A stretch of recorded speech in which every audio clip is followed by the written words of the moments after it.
BRS working president KTR బహిరంగ లేఖ రాశారు. రైతు భరోసా అంశాన్ని ఆయన లేఖలో ప్రస్తావించారు. ఎగవేతల మోసాన్ని ఎదిరించాలని, ఆంక్షలు కోతలతో సగం మందికి ఎగనామం పెట్టే ఎత్తులను చిత్తు చేయాలని అన్నారు. వాస్తవాలను కప్పిపుచ్చి రైతు బంధు మీద తప్పుడు ప్రచారం అందుకున్నారు.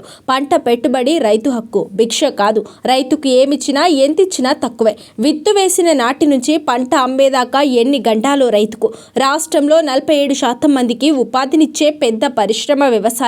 రైతులు, రైతు కూలీల బతుకుదెరువు బాగుండాలంటే వ్యవసాయానికి సబ్సిడీ ఇవ్వాల్సిందే కదా.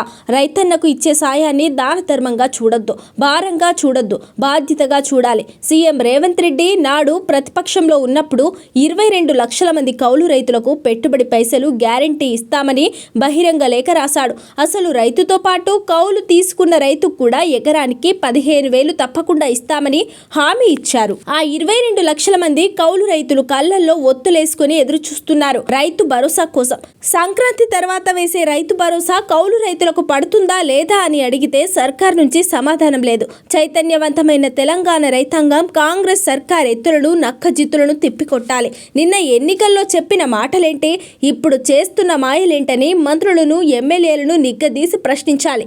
రైతుల ఆకాంక్ష ఏంటో, అభిప్రాయమేంటో తెలిసేలా సెగ పుట్టించాలి. మౌనంగా ఉంటే దగా పడతాం, నోరు విప్పకుంటే అన్యాయమైపోతాం. సాధించుకున్న పెట్టుబడి హక్కు గంగలో కలిసిపోతుంది. మీతో కలిసి మేము నడుస్తాం. మీ ఆందోళనకు అండగా ఉంటాం. నమ్మించి నట్టేట ముంచే వంచన చేయడానికి చూస్తున్న కాంగ్రెస్ను పల్లెల్లో దంచి కొడదాం. కొట్లాట మనకు కొత్త కాదు. బీఆర్ఎస్ అంటే భారత రైతు సమితి. రైతుకు కేసీఆర్ సర్కార్ ఇచ్చిన రక్షణ కవచాలను కాంగ్రెస్ ప్రభుత్వం కబలిస్తుంటే చూస్తూ ఊరుకోమని కేటీఆర్ లేఖలో పేర్కొన్నారు.